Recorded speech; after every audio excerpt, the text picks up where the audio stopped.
Oke, kita langsung saja ya. Ada aturan main baru yang penting banget nih buat dana operasional sekolah di tahun 2026. Dan hari ini kita akan kupas tuntas semuanya.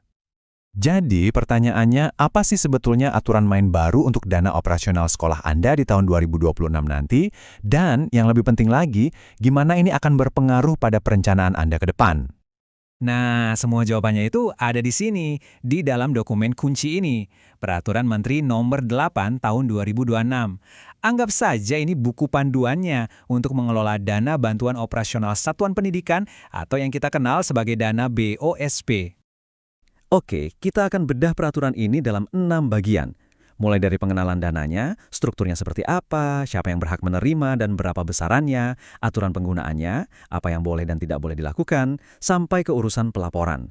Lengkap. Yuk, kita mulai dari yang paling dasar dulu. Apa sih sebenarnya dana BOSPIT itu? Gampangnya begini, menurut pasal 1, BOSP itu adalah dana alokasi khusus non-fisik. Maksudnya apa? Dana ini dirancang untuk menutupi biaya operasional sekolah yang di luar gaji ya. Jadi untuk hal-hal seperti beli alat tulis kantor, bayar listrik, dan mendukung kegiatan belajar mengajar lainnya. Oke, sekarang kita sudah tahu definisinya. Lanjut, bagaimana sih struktur dana ini diatur dalam peraturan yang baru? Nah, lihat deh tabel ini. Ini seperti peta lengkapnya. Jadi ada 3 jalur utama, BOP PAUD, dana BOS, dan BOP kesetaraan. Terus masing-masing jalur ini punya 3 varian lagi. Ada yang reguler untuk operasional rutin, ada yang kinerja untuk sekolah-sekolah berprestasi, dan ada yang afirmasi untuk sekolah di daerah-daerah khusus. Jadi pembagiannya jelas banget. Oke, pertanyaan selanjutnya. Siapa saja yang bisa dapat dana ini? Dan yang tidak kalah penting, bagaimana cara menghitung besarannya? Nah, untuk bisa menerima dana reguler, sekolah Anda harus memenuhi beberapa syarat inti ini. Tapi yang paling krusial, ini dia. Data di Dapodik atau data pokok pendidikan harus sudah diupdate paling lambat tanggal 31 Agustus. Ini harga mati ya. Rumus alokasinya sebetulnya simpel banget. Tinggal kalikan saja satuan biaya regional yang sudah ditetapkan Menteri dengan jumlah siswa di sekolah Anda. Nah, data jumlah siswanya diambil dari mana? Tentu saja dari Dapodik tadi per tanggal 31 Agustus. Makanya tanggal itu penting sekali. Sekarang kita masuk ke bagian yang paling kritis untuk operasional harian sekolah. Aturan penggunaan dana reguler. Di sini kita harus benar-benar perhatikan angkanya. Untuk dana BOS reguler, ada pagar-pagar anggaran utama yang perlu diingat. Coba lihat, minimal 10% itu harus dipakai untuk beli buku dan pengembangan perpustakaan. Lalu ada batas atas, maksimal 20% untuk pemeliharaan fasilitas. Sisanya baru deh fleksibel untuk komponen lainnya. Nah, ini juga poin penting yang harus dicatat, terutama soal pembayaran honorarium.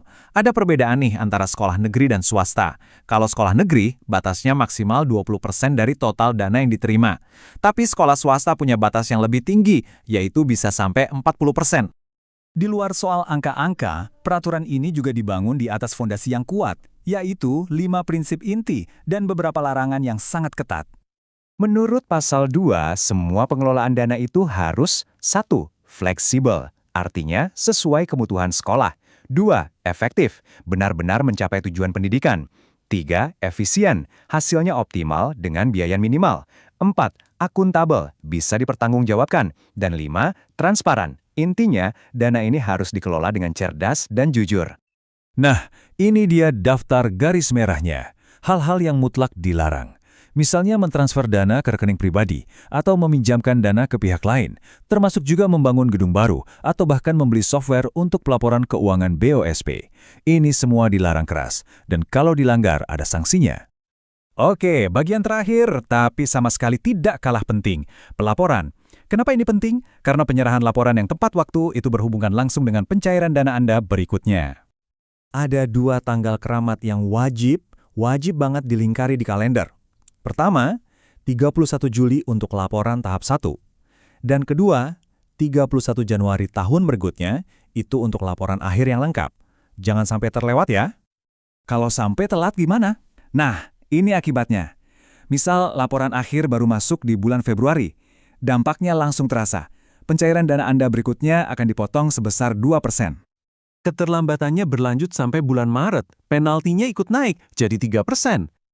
Dan kalau laporannya baru masuk antara tanggal 1 April sampai batas akhir di 25 Juni, wah penalti yang dikenakan mencapai 4%. Lumayan kan? Tapi ini dia konsekuensi yang paling berat.